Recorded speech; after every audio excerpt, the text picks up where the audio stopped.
There's still no word on how old that pipe was or how much water it was pushing through it when it broke.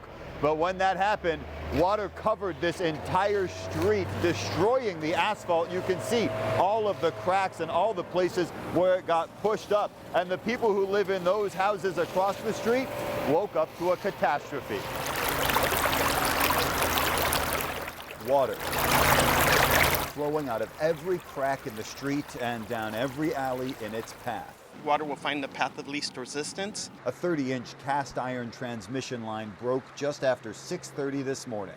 Niagara Falls, it felt like. The water was making some big noise. Nathan Schmidt came out to see what was going on. Walking across the street, a river separated him from his 6-year-old son. I was a little bit worried when they first told me, like, you stay here, don't go back and get your son. What do you mean, don't go back and get your son? Of course I am. Like, oh, you could die. Firefighters brought little Chucky out, delivering him into his dad's waiting arms.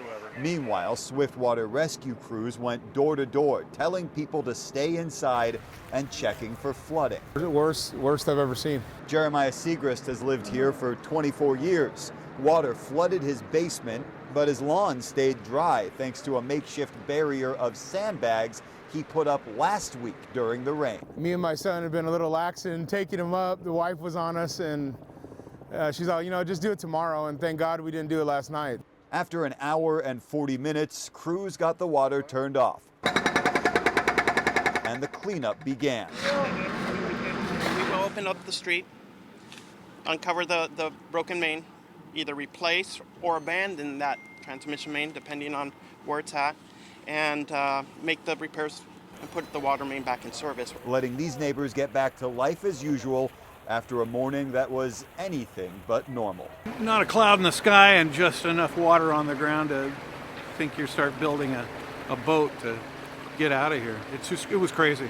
It was just crazy. As crews continue the cleanup, they're hoping to be able to turn back on an 8-inch distribution pipe that they had to shut down along with the 30-inch transmission line. They say if they can't turn that smaller pipe back on, they'll bring in water trucks to supply these homes with waters for the rest of the day. There's no word, though, on how long the repairs will take for the main pipe. In North Park, Jared Aarons, 10 News.